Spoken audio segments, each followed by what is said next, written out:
to President and Deputy. We are sending this letter as a gesture of goodwill and hope that it conveys our well wishes, even if it doesn't arrive directly. On behalf of, we extend our heartfelt congratulations and warmest welcome to you both as you assume the leadership of Gambella.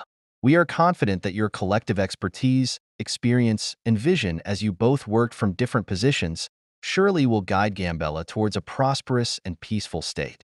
We acknowledge the trust bestowed upon you by Dr. Abiy Ahmed, and we are eager to support your endeavors by performing the culture of the 5 tribes in the region everywhere we go, showing that the peace has come to the people of Gambella and there will be no tears but tears of joy as you promised. The entire community of Gambella, inspired by your commitment of taking a stroll down the street of Gambella as a symbol of unity and peace, you have taken a historic step by walking together from the Gambella Regional Parliament to Newland, alongside the Inuak community.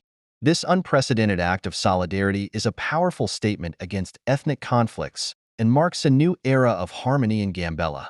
We believe that your leadership will bring much-needed stability and progress to Gambella, fostering unity, prosperity, and opportunities for all. We stand ready to partner with you and your team in any way possible. We wish you both the very best in your new roles. May your tenure be marked by success, peace, and prosperity for all the people of Gambella. Sincerely, Noth Youths for Change and Cultural Empowerment.